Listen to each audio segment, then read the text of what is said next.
Now the next topic that we are going to start is steps for setting up quality circles. Okay, so for starting quality circles in an organization, following steps should be taken. Like first of all managers, supervisors, and foremen must be made to understand the concept and activities of quality circle. ठीक है, ultimately मैंने बताया था कि जब quality circle आप implement करते हैं तो क्वालिटी सर्कल के लिए आप क्या देखते हैं कि जो हमारा क्वालिटी सर्कल के लिए ऑब्जेक्टिव है that must be clear enough to all the stakeholders of your organisation. ठीक है, जितने भी स्टेक होल्डर हैं, अब स्टेक होल्डर में आपके कौन कौन से आते हैं, आप देखिए एम्प्लॉयज में मैनेजर हैं, ठीक है, सुपरवाइजर हैं, फोरमैन है, या जो वर्कर हैं जो भी काम कर रहे हैं, ठीक है, उन सभी को आपकी फिलॉसफी पता होनी चाहिए, आपका ऑब्जेक्टिव पता होना चाहिए कि किस वजह से आप क्वालिटी सर्कल को ड्राफ्ट कर रहे हैं, किस वजह से आप क्वालिटी सर्कल फॉर्मुलेट कर रहे हैं। ठीक है, तो क्या पर्पज है, क्या ऑब्जेक्टिव है, that must be clear to all the stakeholder. Okay, next is management's total support and commitment should be made known to everyone in the organization। ठीक है, तो मैनेजमेंट का क्या सपोर्ट है या क्या कमिटमेंट है that should be made clear, okay, and made known to everyone in the organisation. हर एक को पता होना चाहिए, management should be involved enough. ठीक है, आप देखिए कुछ अगर बजटरी कंस्ट्रेंट है तो वो भी कहीं ना कहीं मैनेजमेंट को सपोर्ट देना चाहिए आपको। ठीक है, और जो उनका कमिटमेंट है, जिस पर्टिकुलर फिलॉसफी के थ्रू वो ये आपका क्वालिटी सर्कल इम्प्लीमेंट कर रहे हैं, ठीक है, तो वो that must be clear to all the stakeholder. जैसा अभी मैंने बताया कि मैनेजर, सुपरवाइजर और फोरमैन जो भी कह सकते हैं क्यूसी के पार्ट हैं, उन सभी को ये सब ये फिलॉसफी क्लियर होनी चाहिए। Okay, next is steering committee is formed with the top management personal to give direction to quality circle activities. देखिए, अब अगर कह सकते हैं कि टॉप मैनेजमेंट में हर एक किसी का इन्वॉल्वमेंट हो तो ऐसा पॉसिबल नहीं है। ठीक है, तो टॉप मैनेजमेंट में भी जो की पर्सन है, आपको एक स्टीयरिंग कमेटी बनानी होती है। स्टीयरिंग कमेटी में क्या करते हैं, सारे डिपार्टमेंटल हेड को ले लेते हैं और जो टॉप मैनेजमेंट में वो पर्सनल जो कि इस एक्टिविटी के रिगार्डिंग बेस्ट सूटेड है, उसको आप उस स्टीयरिंग कमेटी को हेड करने के लिए अपॉइंट कर देते हैं। ठीक है, तो steering committee is formed with the top management personal to give direction to the quality circle activity. जिस भी पर्टिकुलर ऑब्जेक्टिव के लिए आपने क्वालिटी सर्कल ड्राफ्ट किया है, उसको डायरेक्ट करने के लिए एक पर्टिकुलर स्टीयरिंग कमेटी फॉर्म करनी चाहिए, और उस स्टीयरिंग कमेटी के लिए भी आपको एक लीडर अपॉइंट करना चाहिए, that must be from top management personal.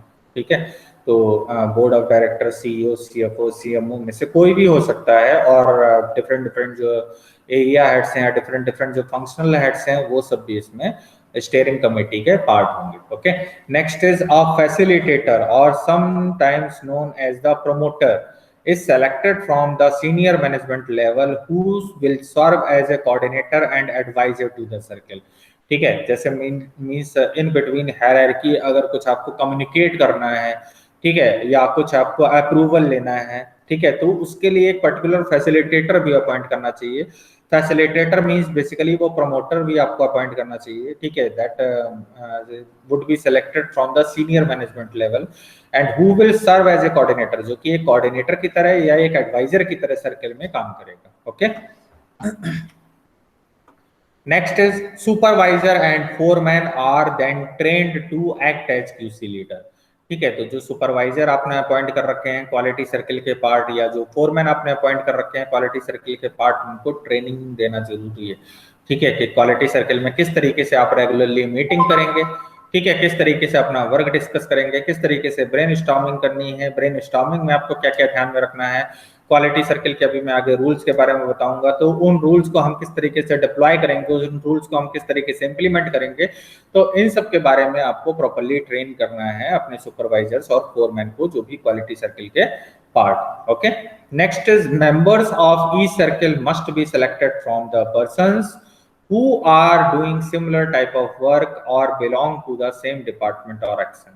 ठीक है। तो मेंबर ऑफ ईच सर्किल, अब देखिए इसमें मैंने बताया था कि आप क्या करते हैं, you can use multiple quality circles, है ना। मार्केटिंग है तो मार्केटिंग में कुछ लोगों की आपने टीम बना दी और वो मार्केटिंग क्वालिटी सर्किल है, तो मार्केटिंग रिलेटेड एक्टिविटीज में जो क्वालिटी इंप्रूवमेंट प्लान है उसको प्रिपेयर करना, उसको इम्प्लीमेंट करना, उसके लिए वो क्वालिटी सर्कल रिस्पॉन्सिबल रहेगा। तो इसी तरीके से मेंबर्स ऑफ ईच सर्किल, हर एक क्वालिटी सर्किल के जो भी मेंबर हैं, must be selected from the persons who are doing similar type of work. देखिए अब आप अगर एक ही जैसा काम करते हैं तभी तो डिस्कस कर पाएंगे, अदरवाइज इसका डिस्कशन का कोई मतलब नहीं है। ठीक है, जैसे अगर मान लीजिए टीचिंग क्वालिटी की बात करूं कि टीचिंग क्वालिटी कैसे इंप्रूव की जाए, तो ये जब डिफरेंट कह सकते हैं फैकल्टी मेंबर्स एक साथ बैठेंगे तब वही तो इसके बारे में डिस्कस कर सकते हैं ना। ठीक है, लेकिन अगर मैं कहूँ कि मार्केटिंग मैनेजमेंट की इफेक्टिवनेस हमें देखनी, तो उसके लिए फिर क्या है कि हमें मार्केटिंग मैनेजमेंट के सारी फैकल्टी मेंबर को एक साथ इकट्ठा करना पड़ेगा, और वो मार्केटिंग एरिया में ये देखेंगे कि हम किस तरीके से जो मार्केटिंग प्रैक्टिसेस है उनमें हम किस तरीके से जो टीचिंग प्रैक्टिस है उसको हम इम्प्रूव कर सकें। ठीक है, तो इसी तरीके से अगर हमें क्वालिटी सर्कल बनाने हैं तो अलग अलग क्वालिटी सर्कल में हमें ये ध्यान रखना चाहिए कि जब भी हम एक क्वालिटी सर्कल एक एरिया से रिलेटेड बनाते हैं, तो जो हम क्वालिटी सर्कल ड्राफ्ट करेंगे उसमें जो सभी के रोल्स एंड रिस्पॉन्सिबिलिटीज हैं उस टीम में, उस क्वालिटी सर्कल में, that must be same. Okay, means the persons who are doing similar type of work और belong to the same department और section must be selected in a particular quality circle. ठीक है, और अलग अलग इस तरीके से अलग अलग क्वालिटी सर्कल आप डेवलप करेंगे, जैसे प्रोडक्शन के लिए एक क्वालिटी सर्कल हो गया, ठीक है, मार्केटिंग के लिए एक हो गया, एक आपका एचआर के लिए हो गया, एक फाइनेंस के लिए हो गया, एक आईटी के लिए हो गया, एक आईबी के लिए हो गया, एक रिसर्च एंड डेवलपमेंट टीम के लिए हो गया, एक डिजाइनिंग के लिए हो गया। तो इस तरीके से अलग अलग क्वालिटी सर्कल के अलग अलग ऑब्जेक्टिव होंगे और अलग अलग फंक्शंस होंगे। ठीक है, लेकिन ये है कि दैट जो उसमें क्वालिटी सर्कल में लोग हैं that must B of same type of work assignment. Okay, next is membership to the circle is voluntarily। अब voluntary क्यों है? अब देखिए बेसिकली क्या है कि अगर आप कह सकते हैं ना कि सेल्फ मोटिवेटेड हैं, आप को लगता है कि आप उसमें कुछ पार्टिसिपेट कर सकते हैं या आप उसमें कह सकते हैं कुछ अपने जो व्यू पॉइंट है आप इनकॉर्पोरेट कर सकते हैं, तभी आप उसमें एक्टिवली पार्टिसिपेट करेंगे, अदरवाइज उसका कोई मतलब नहीं है। तो जो मेंबरशिप है ना, जो 6 से 12 लोगों का आप ग्रुप बनाते हैं, दैट मस्ट बी वॉलंटियरली। आपसे भी मांगा जाता है ना कि हम अपने कॉलेज में ये पर्टिकुलर फंक्शन कराने जा रहे हैं, ठीक है, तो कुछ वॉलंटियर्स जो भी इसमें कह सकते हैं फैसिलिटेटर की तरह इस्तेमाल होंगे या कुछ कह सकते हैं एंकर के लिए इस्तेमाल होंगे, तो हम क्या कहते हैं, हम उनके बारे में पूछते हैं ना आपसे कि आप आर यू इंटरेस्टेड, तो अगर इंटरेस्टेड हैं तो आप जो है अपनी परमिशन दीजिए, अदरवाइज क्या है कि मतलब आप ये है कि अदर मेंबर की तरह होंगे लेकिन आप उस टीम का पार्ट नहीं होंगे। तो इसी तरीके से जब आप क्वालिटी सर्कल ड्राफ्ट करते हैं तो you need to choose on the basis of that voluntary basis, है ना। तो जो भी वॉलेंटरली कह सकते हैं क्वालिटी सर्कल के लिए अपना इंटरेस्ट दिखाएं, उन्हीं लोगों को आप मेंबरशिप प्रोवाइड करें। ठीक है, next is first few meetings of the circle are held with the view to train them. शुरुआत की जो भी आपकी मीटिंग होंगी वो ट्रेनिंग पर होंगी।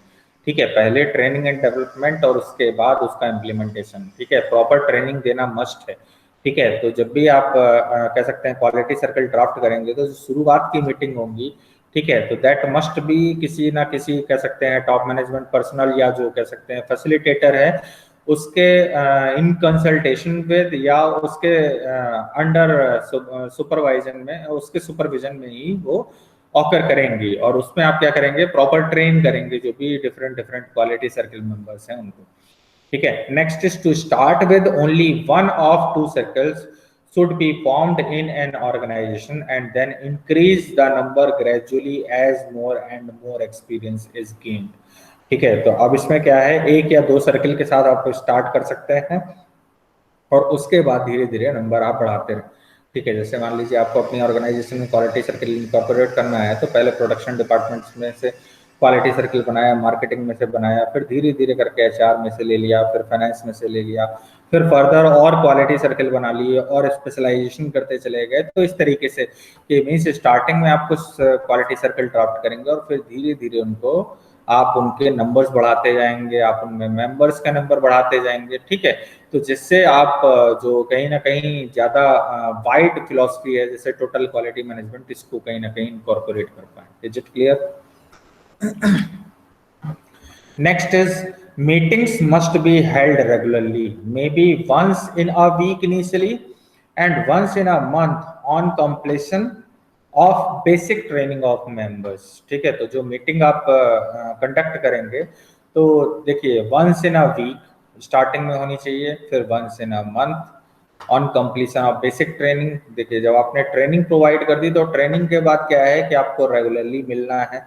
तो रेगुलरली भी अगर आप अपना सारा काम छोड़ करके आप मीटिंग में ही लगे रहे तो जो आपका मेन वर्क प्रोफाइल है या मेन जॉब है, ठीक है, वो कहीं ना कहीं सफर करेगी। ठीक है, तो अल्टीमेटली आपको कहीं ना कहीं उसकी फ्रीक्वेंसी डिसाइड करनी पड़ेगी। तो यू शुड डिसाइड मतलब अपनी ऑर्गेनाइजेशन के हिसाब से, ठीक है, क्वालिटी सर्किल की क्रिटिकलिटी के हिसाब से कि जो आप इश्यू एड्रेस कर रहे हैं वो कितना ज्यादा क्रिटिकल है, तो उसके हिसाब से कहीं ना कहीं आप फ्रीक्वेंसी डिसाइड करेंगे। तो देखिए ट्रेनिंग पीरियड में थोड़ा सा फ्रीक्वेंसी ज्यादा हो सकती है, लेकिन उसके बाद आप frequency once in a month that would be sufficient. ठीक है, तो अगर मान लीजिए ट्रेनिंग प्रोवाइड कर रहे हैं, meeting must be held regularly, maybe once in a week initially and once in a month on completion of basic training of member. ठीक है, next is everyone's suggestion or problem matching with the circle's objective is discussed। अब हर एक का suggestion, हर एक का participation must be there, है ना। तो जो भी प्रॉब्लम सॉल्विंग के लिए कह सकते हैं अप्रोच के लिए, प्रॉब्लम आइडेंटिफिकेशन, प्रॉब्लम सॉल्यूशन, ठीक है, तो इसमें हर एक का इन्वॉल्वमेंट मस्ट है। तो क्वालिटी सर्कल में ऐसा नहीं है कि आप अपना जो भी कह सकते हैं डिसीजन है वो इम्पोज करें।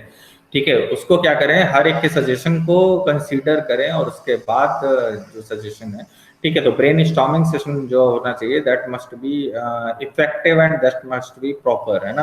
तो जो भी सजेशन है उन सभी को इनकॉर्पोरेट करें। जो प्रॉब्लम मैचिंग है, ठीक है, तो जैसे आइडेंटिफिकेशन है, प्रॉब्लम आइडेंटिफिकेशन कर रहे हैं, तो सारे पॉइंट्स आपको कंसीडर करने चाहिए विद द सर्किल ऑब्जेक्टिव। ठीक है, तो और वो जो है जो भी कह सकते हैं प्रॉब्लम स्टेटमेंट होंगे, वो आप अपने कहीं ना कहीं ऑब्जेक्टिव से डेविएट ना हो, ये भी आपको ध्यान में रखना है। ठीक है, next is total participation of team member must be encouraged.